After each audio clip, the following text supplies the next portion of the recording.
Is this a cash grab or is this listening to the fans? What's going on, everybody? It's your boy GemMint, and I just got an email from Dark Horse about a new set of BERSERK Bookends, but this time they have it painted black and white, and they're calling it the Manga paint version. So let's take a look at the bookends, and we'll discuss whether or not this is just a cash grab, or is this something that they're giving to fans because this is what they're asking for.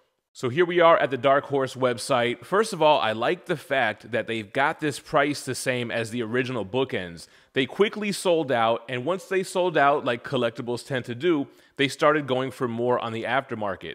I ended up selling these, and I don't remember the price. I kind of remember doubling up on these when I was ready to part with them.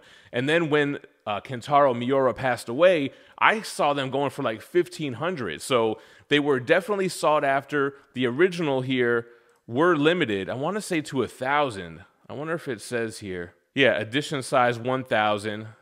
And then here we have the new version. Like I said, the Manga paint variant, $200. It was too big to be called a sword. Massive, thick, heavy, and far too rough. Indeed, it was like a heap of raw iron. Kentaro quote on the Dragon Slayer, the epic sword that Guts carries. Backed by popular demand, this variant set of bookends is straight from the pages of the manga. Be prepared to display the raw power of Kentaro Miura's BERSERK with this limited edition manga paint variant exclusively from Dark Horse Direct. Guts' iconic Dragon Slayer sword pierces through the stone in this meticulously sculpted and hand-painted collectible bookend set. Made of poly resin, each bookend stands approximately 7 inches tall, 5 inches deep, and 9 to 10 inches long, with hand-numbered bases and COAs.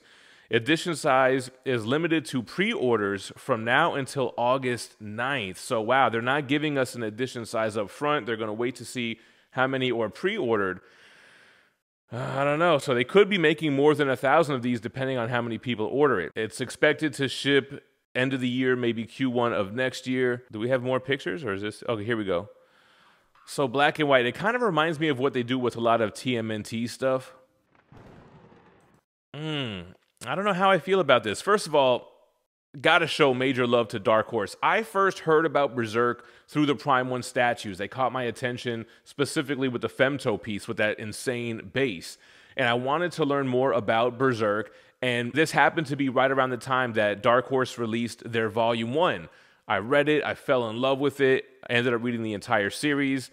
I've had both of their bookend sets, including the one that not too many people like, the Guts and Griffith. So, man, to me, Dark Horse could do no wrong. I'm happy that they're able to create products that people enjoy.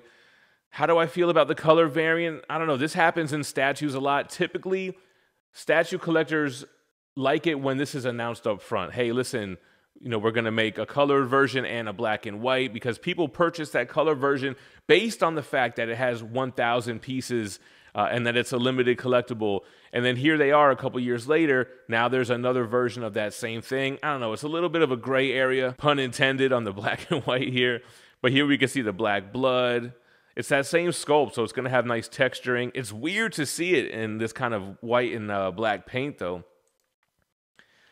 It goes with the manga. I think there's always going to be a little bit of controversy when you re-release a sculpt with a different paint job. I think it's going to be frowned upon. I think the fact that it doesn't have an edition size yet is a little bit like, you're really trying to milk it.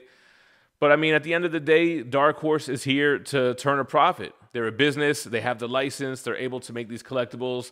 So I don't know. I kind of have mixed feelings about it. What do you guys think about this move? Do you think it's kind of a cash grab in a sense? The fact that they're just reusing the same sculpt, they're slapping a different paint job on it, they're not telling us the edition size? Or do you feel like this is great for people who missed out on the first one, not forced to pay exorbitant prices on the aftermarket, even though it's not the same paint job? Sound off in the comments down below, and big shout out to the sponsor of this video, Bad Music. Following the battle at the Ninja Funk Dojo and the capture of BB, Bad Music retreats to their headquarters at the Nexus. With the love of Laser Wolf's life as irresistible bait, there's no doubt in Queen Bad's mind that her nemesis will come knocking, and she's ready for them. Will Laser Wolf, JPG McFly, and Wolfgang see the trap for what it is, or run headlong into disaster? Find out in Ninja Funk Bad Music #1, hitting your LCS this October.